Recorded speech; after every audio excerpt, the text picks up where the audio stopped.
নমস্কাৰ মই অংকিতা আপোনালোক সকলোকে পুনৰ স্বাগতম জনাইছো আৰু আজিৰ দিনটো এটা উল্লেখযোগ্য দিন কাৰণ আজিৰে পৰা দেশত পুনৰ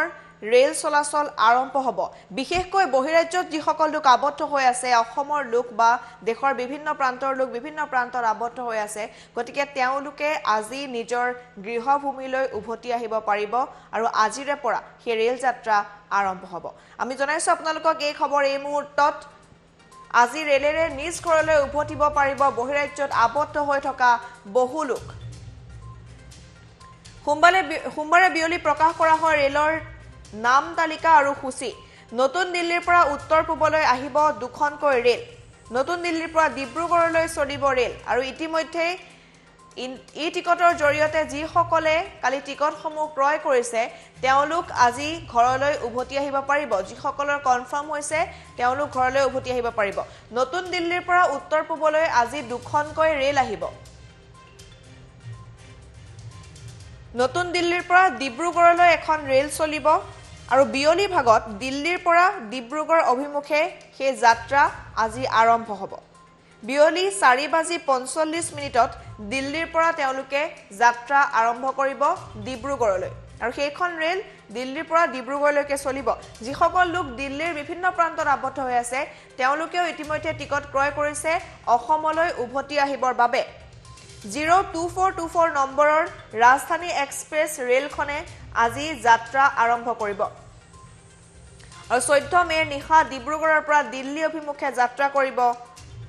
ৰেলখনে নিশা 9:10 ডিব্ৰুগড়ৰ পৰা উভতিব ৰেলখন আগৰতলাৰ পৰা দিল্লী অভিমুখে সাপ্তাহিক ৰাজধানী এক্সপ্ৰেছ চলিব আৰু 18 মেৰ সন্ধিয়া 7 বজাত আগৰতলাৰ পৰা যাত্ৰা কৰিব ৰেলখনে 20 মেত সন্ধিয়া 7:50 দিল্লীৰ পৰা পুনৰ আগৰতলালৈ যাত্ৰা কৰিব নতুন দিল্লীৰ পৰা দেশৰ মুঠ 15খন বিভিন্ন ঠাইলৈ এই ৰেলসমূহ চলিব ৰেলসমূহত পূৰ্বৰ দৰে এতিয়াৰে পৰা নাথাকিব সাধাৰণ দবা যিহেতু লকডাউনৰ মাজতে এই ৰেল যাত্ৰা আৰম্ভ হ'ব তাৰ বাবে বহু কেইটা গাইডলাইনছ দিয়া হৈছে বহু নীতি নিয়ম মানি চলিব লাগিব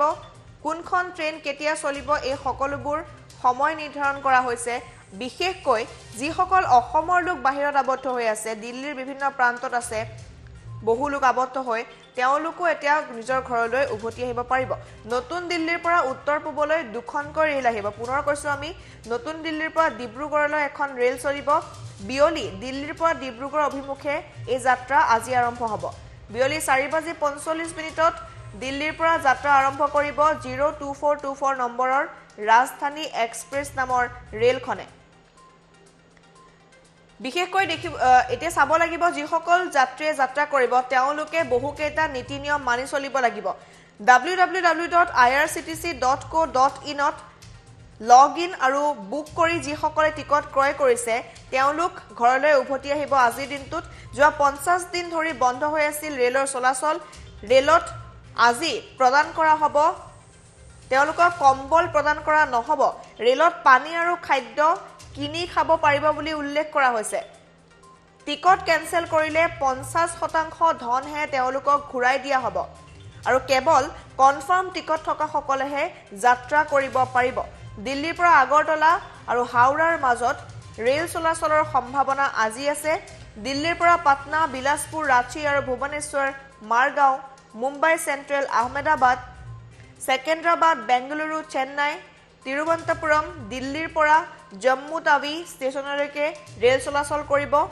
প্ৰতিজন যাত্ৰীকে স্ক্ৰিনিং কৰা হ'ব আৰু সকলো যাত্ৰীয়ে মাস্ক পৰিধান কৰিবই লাগিব প্ৰতিগৰাকী যাত্ৰীয়ে ৰেল চলাচলৰ 90 মিনিট পূৰ্বে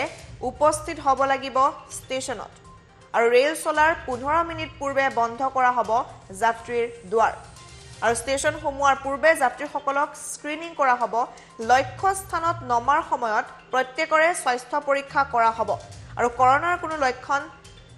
নেদেখা লোককহে যাত্ৰাৰ অনুমতি দিয়া হ'ব প্ৰতিগৰাকী যাত্ৰীয়ে টিকট কনফাৰ্ম হ'ব লাগিব ডিব্ৰুগড়লৈ যাত্ৰা আৰম্ভ কৰিবলগীয়া 02424 নম্বৰৰ ৰেলখনৰ পৰা যাত্ৰী নামিব পাৰিব বিভিন্ন ষ্টেচনত কানপুৰ চেন্ট্ৰেল প্ৰয়াগৰাজ জংচন পণ্ডিত দীনদয়াল উপাধ্যায় জংচনত ষ্টপেজ আছে তাত নামিব পাৰিব Danapur Barauni junction, Katihar junction, new জলপাইগুৰিত তেওঁলোক নামিব পাৰিব। ষ্টপেজ আছে কোকৰাঝাৰ, গুৱাহাটী, লামডিং, ডিমাপুৰ, মৰিয়নি আৰু ডিব্ৰুগড়ত। এইকেইটা ষ্টপেজত তেওঁলোক নামিব পাৰিব যিসকল অসমৰ লোক বাহিৰত আবদ্ধ হৈ আছে। আৰু ৰেলখনত মুঠ 1000 যাত্ৰী আহিব বুলি ৰেল বিভাগৰ তৰফৰ পৰা সদৰি কৰা হৈছে। এইকেইটাই হৈছে গুৰুত্বপূৰ্ণ তথ্য, কিন্তু সকলোৱে সেই নীতি নিয়মৰ মাজেৰে আহিব লাগিব। আজিৰে পৰা সেই ৰেল যাত্ৰা আৰম্ভ হ'ব। পোনপটীয়া সম্প্ৰচাৰত গৈছো, স্মিতা আছে আমাৰ সৈতে সংযুক্ত হৈ ডেস্কৰ পৰা। স্মিতা, কি ক'ব? যিহেতু লকডাউনৰ মাজতেই এই যাত্ৰা আৰম্ভ কৰা হৈছে, বহু নীতি নিয়ম দিয়া হৈছে, তাৰ মাজতো কিন্তু শংকা দেখিবলৈ পোৱা গৈছে, কাৰণ দিনক দিনে লকডাউনৰ মাজতো কিন্তু কৰোনা ভাইৰাছৰ যি আক্ৰান্ত, সেই আক্ৰান্তৰ সংখ্যা বৃদ্ধি পাইছে। সংগীতা, ইতিমধ্যে যেহেতু আপুনি জনাইছে যে যি ৰেল যাত্ৰা আৰম্ভ হ'ব আৰু এই যাত্ৰীসকলৰ বাবে এইটো এটা সুখবৰ, কাৰণ বিভিন্ন ঠাইত, অসমৰ বিভিন্ন ঠাইত বহু লোকে আবদ্ধ হৈ আছে আৰু তেওঁলোকে এতিয়া উভতিব পাৰিব, তাৰ বাবে এই চৰকাৰে ব্যৱস্থা কৰি দিয়া হৈছে। কিন্তু এই ক্ষেত্ৰত বহু প্ৰশ্ন উত্থাপিত হৈছে, যিহেতু বিভিন্ন ঠাইৰ পৰা ইতিমধ্যে এলেকাৰ পৰা মানুহ অসমলৈ আহিব, ৰেড জোনৰ বহু লোকো ইতিমধ্যে যি ৰেলেৰে যাত্ৰা কৰিব, গতিকে অধিক সাৱধান হ'ব হৈছে এতিয়া সকলোৱে, কাৰণ যেহেতু ৰেলেৰে যাত্ৰা কৰিব বহু লোক আহিব, কিন্তু এতিয়ালৈকে চৰকাৰৰ তৰফৰ পৰা স্পষ্ট কৰা নাই যে এখন ৰেলত কিমান লোক আহিব। গতিকে এয়াও এক প্ৰশ্নৰ কথা, কাৰণ যেহেতু বিভিন্ন স্থানসমূহত যিসমূহ rail station, Guwahati rail station, Dibrugarh rail station, যিসমূহ ৰেল ষ্টেচন আছে, তাত ইতিমধ্যে যি ব্যৱস্থা কৰা হৈছে, চৰকাৰী ব্যৱস্থা, প্ৰশাসনে ব্যৱস্থা কৰিছে, অধিক স্বাস্থ্যকৰ্মীৰো প্ৰয়োজন হ'ব, কাৰণ তাত নমাৰ পিছত প্ৰত্যেককে স্কেনিং কৰা হ'ব, তেওঁলোকৰ স্বাস্থ্য পৰীক্ষা কৰোৱা হ'ব। গতিকে এই ক্ষেত্ৰতো অধিক স্বাস্থ্যকৰ্মী আমাৰ প্ৰয়োজন হ'ব। আৰু তাৰ লগতে আমি ক'ব লাগিব, যিহেতু উভতনি যাত্ৰা যি ৰেলেৰে তেওঁলোকে যাত্ৰা কৰিব, তাত তেওঁলোকৰ কোনো ধৰণৰ সুবিধা দিয়া নহ'ব, খোৱা খাদ্য দিয়া নহ'ব, তাত তেওঁলোকক কম্বল গাৰু তেওঁলোকে নিজেই ল'ব লাগিব। গতিকে তেনেধৰণৰ কোনো ব্যৱস্থা ৰখা নাই। যিসকল লোকে আহিব বিচাৰিছে, কিন্তু তেওঁলোকে নিজে কোৱাৰেণ্টাইন হ'ব বুলিও নিজে ভাবিব লাগিব। ইতিমধ্যে যিহেতু স্বাস্থ্যমন্ত্ৰীয়ে জনাইছে যে অসমৰ যিসকল ৰাইজক সজাগৰ বাবে এটা কথা তেওঁ কালিয়ে উল্লেখ কৰিছিলে, যিসকল লোক বাহিৰৰ পৰা আহিব তেওঁলোকৰ স্বাস্থ্য পৰীক্ষা কৰোৱা হ'ব আৰু তেওঁলোকৰ দুখন হাততে হোম কোৱাৰেণ্টাইনৰ ষ্টাম্প লগোৱা থাকিব। যিসকলৰ যদি কোনো লক্ষণ নাই, জ্বৰ, কাহ, চৰ্দি তেনেধৰণৰ লক্ষণ নাই, তেওঁলোকক স্বাস্থ্য পৰীক্ষা কৰোৱাৰ পিছত তেওঁলোকক ঘৰলৈ যাবলৈ দিয়া হ'ব। কিন্তু ঘৰত তেওঁলোকে হোম কোৱাৰেণ্টাইনত থাকিব লাগিব। যদি এটা পৰিয়ালৰ 4জন ব্যক্তিয়ে বাহিৰৰ পৰা আহিছে, তেনেহ'লে গোটেই 4জনকে তেওঁলোকক কোৱাৰেণ্টাইনত ৰখোৱা হ'ব, হোম কোৱাৰেণ্টাইনত ৰখোৱা হ'ব। কোনো লোক তেওঁলোকৰ ঘৰৰ পৰা বাহিৰত ওলাই আহিব নোৱাৰিব। যদি এটা পৰিয়ালৰ এজন লোকো বাহিৰৰ পৰা আহিছে, তেতিয়াও কিন্তু তেওঁক এটা আছুতীয়া কক্ষত ৰাখিব লাগিব। আৰু যদি তেওঁলোকৰ ঘৰত কোনো আছুতীয়া কক্ষত ৰখাৰ ব্যৱস্থা নাই, তেনেহ'লে তেওঁলোকৰ গোটেই পৰিয়ালটোৱে কিন্তু কোৱাৰেণ্টাইনত থাকিব লাগিব। আৰু এই সময়ছোৱাত কোনো লোকে যাতে তেওঁলোকৰ পৰিয়ালৰ কোনো লোকে বাহিৰলৈ নাহে, এই কথা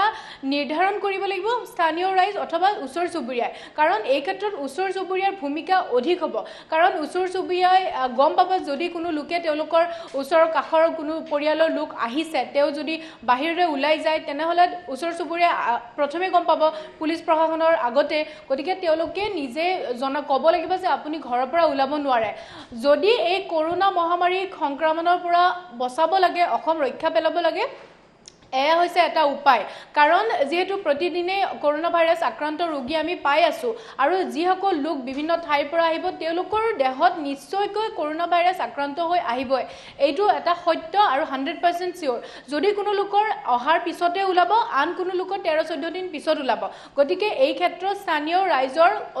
অতিকৈ গুৰুত্বপূৰ্ণ ভূমিকা আছে। তেওঁলোকে নিজেই বুজি পাব লাগিব, তেওঁলোকৰ যদি কোনো ওচৰ চুবুৰীয়া কোনো লোক বাহিৰৰ পৰা আহিছে, তেওঁলোকক হোম কোৱাৰেণ্টাইন যদি দিয়া হৈছে, তেওঁলোকে যাতে 1 ছেকেণ্ডৰ কাৰণে ঘৰৰ বাহিৰত নোলায়, এই কথা স্থানীয় ৰাইজে নিশ্চিত কৰিব লাগিব। আৰু যদি কোনো লোকে তেনে কাম কৰে, তেওঁলোকৰ ভিডিঅ' অথবা ফটো লৈ পুলিচ প্ৰশাসনক জনাব লাগিব। আৰু তাৰ আগতে কিন্তু নিজেও ক'ব লাগিব যে আপুনি ঘৰৰ বাহিৰত নোলাব। যদি কিবা প্ৰয়োজন হয়, তেনেহ'লে ওচৰ চুবুৰীয়াই সহায় কৰিব লাগিব। তেওঁলোকক যদি খোৱা খাদ্যৰ প্ৰয়োজন হৈছে, তেওঁলোকক যদি মেডিচিনৰ প্ৰয়োজন হয়, তেনেহ'লে স্থানীয় ৰাইজে আনি তেওঁলোকক দিব পাৰিব, এইখিনিলৈকে কৰিব পাৰিব।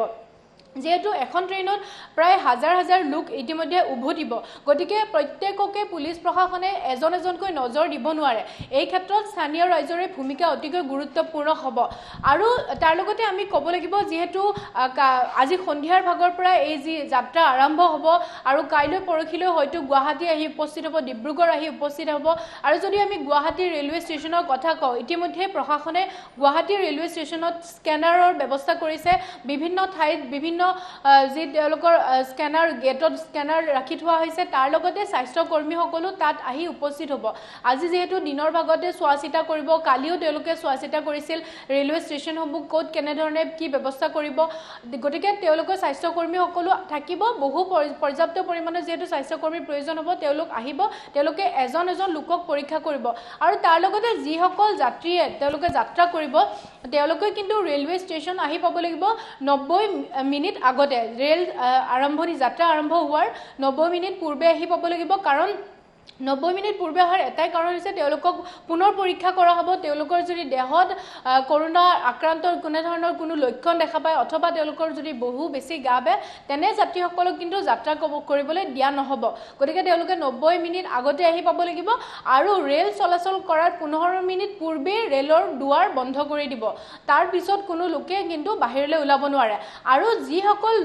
লোকে দিল্লীৰ পৰা যাত্ৰা কৰিব দিল্লীৰ পৰা যেতিয়া যাত্ৰাত উঠিব তেওঁলোকে ষ্টেচনত তাৰ পিছত কিন্তু তেওঁলোকে নামিবহে পাৰিব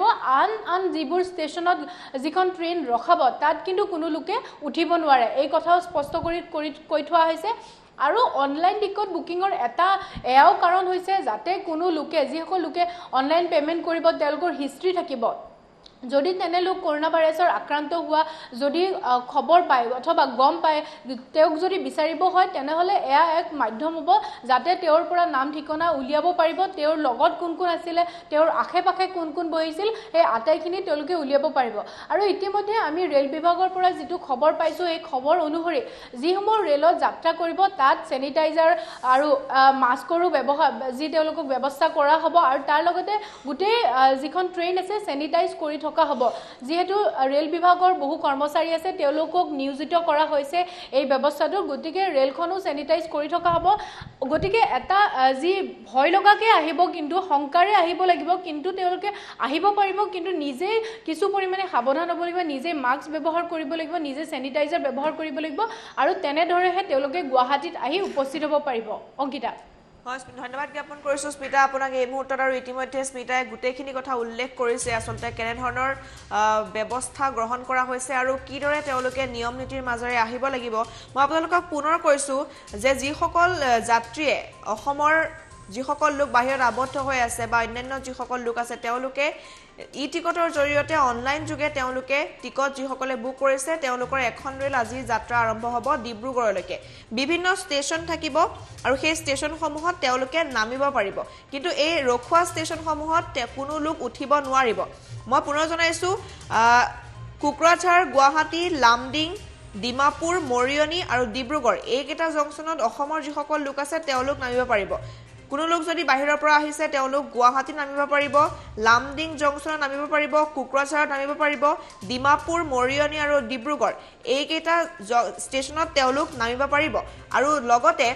1000 জন যাত্ৰী এখন ৰেলত আজি আহিব বুলি ইতিমধ্যে উল্লেখ কৰা হৈছে ৰেল বিভাগৰ তৰফৰ পৰা আৰু লগতে যিসকল লোক আবদ্ধ হৈ আছে তেওঁলোকে টিকট যিসকলে পোৱা নাই যেহেতু